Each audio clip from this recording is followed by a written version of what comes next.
Alors, merci. Je me présente d'abord. Je m'appelle Zineb El Razoui. Je suis militante du mouvement du 20 février au Maroc, un mouvement qui lutte pour une vraie démocratie au Maroc. Je suis cofondatrice du mouvement du Mali, le mouvement alternatif pour les libertés individuelles au Maroc, qui a maintes fois subi la répression du régime.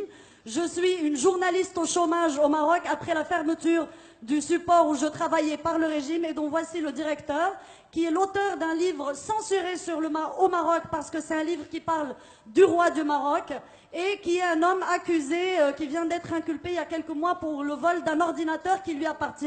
Et j'ai été inculpée du même coup avec lui pour prostitution. Voilà. Donc ça, c'est juste pour me présenter. Excusez-moi, je suis très en colère parce que sur ce panel, je vois des personnes de la société civile de différents pays, des gens qui viennent parler de révolution. Sauf pour le Maroc où on a affaire à un conseiller de Mohamed VI qui vient parler de la révolution du Maroc.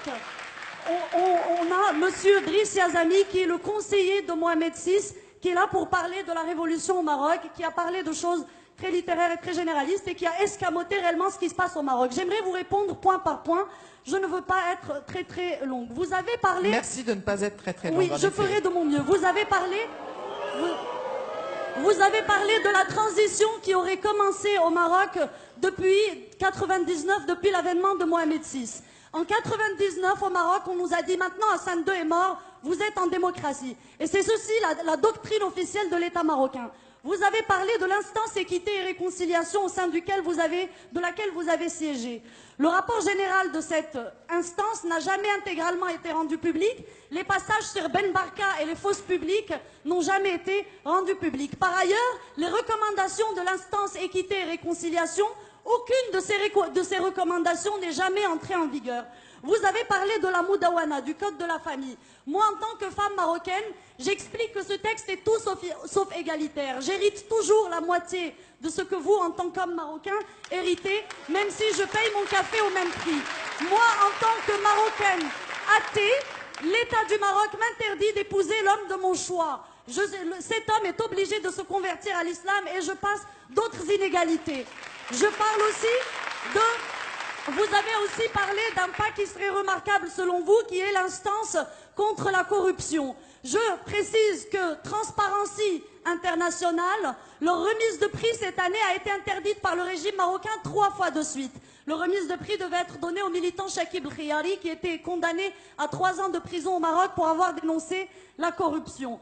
Vous-même, monsieur Yazami, vous, depuis le début du mouvement du 20 février, notre mouvement a été traité par l'État marocain. Je passe les tabassages, je passe tous ceux qui ont été dans le coma, je passe les morts. Et là, je rappelle Kamal Ammari, mort, assassiné par le régime à Asfi. Nous avons eu à peu près 13 immolations par le feu au Maroc. La dernière date de la semaine dernière. Monsieur le jeune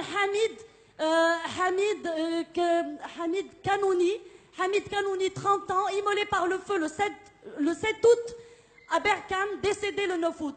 Fadwa Al-Aroui, immolé par le feu à Soukhsebt le 21 février, décédé le 23 février, victime de sa condition de mère célibataire, traitée de pute par le Mokadem de la ville, parce qu'elle est mère célibataire et qui s'est immolée publiquement par le feu. Il existe une vidéo de 3 minutes de sa mort, qui est juste insupportable. Où étiez-vous en tant que turiféraire des droits de l'homme à ce moment-là? Et je passe le reste.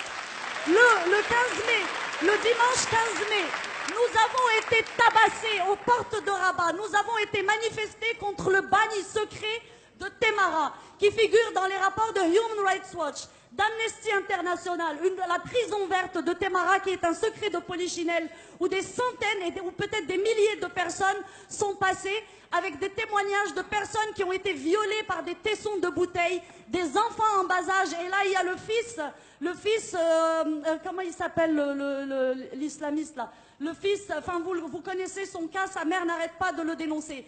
La Grande-Bretagne a dédommagé M. Mohamed Binyam, un Éthiopien qui s'est fait taillader le pénis à Temara. Et le Maroc continue de dire que cette prison n'existe pas. Vous-même, le 15 mai, vous êtes allé dans cette prison au moment où nous devions manifester sur les ordres de l'État marocain et vous avez dit que vous n'avez rien constaté.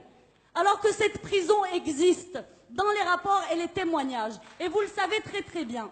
D'accord? Donc maintenant, j'aimerais que vous nous disiez si le bagne de Temara existe ou pas? J'aimerais bien que vous répondiez sur ça. Pour ne pas faire pour ne pas faire long, vous êtes le conseiller de Mohamed VI. 7e monarque, 7e tête couronnée la plus riche du monde après les monarchies pétrolières d'Arabie Saoudite. Mais quand vous ramenez le PIB de ces pays au PIB marocain, vous le retrouvez vite en tête. Ce monarque que vous dites qui est là depuis 14 siècles. Jusqu'à récemment, il possédait 60% de la capitalisation boursière marocaine. Il est dans l'agroalimentaire, dans la téléphonie, dans les assurances, dans l'immobilier, dans l'hôtellerie. Il est partout. D'accord? Quelle est la différence aujourd'hui entre Ben Ali et Mohamed VI? Est-ce qu'on aurait reçu un conseiller de Ben Ali pour parler de la révolution tunisienne? Est-ce que ça se serait passé? D'accord? Donc, vous, juste pour conclure, la constitution marocaine est un simulacre. C'est une constitution qui consacre l'islam religion d'État, le droit divin, où il n'y a pas d'égalité homme-femme. Est-ce que vous pouvez conclure, Zineb, Je vais conclure très rapidement. Où il n'y a pas. D'accord? Cette constitution n'a pas été faite par une constituante comme le demandait le peuple marocain. Elle a été faite par 18 personnes, dont vous, qui ont été nommées par le roi, qui n'ont aucune légitimité de représentativité du peuple marocain. C'est une constitution cocotte-minute concoctée en 3 mois dans les arcanes du palais royal. On a eu 10 jours pour la voter, pour la soumettre à référendum.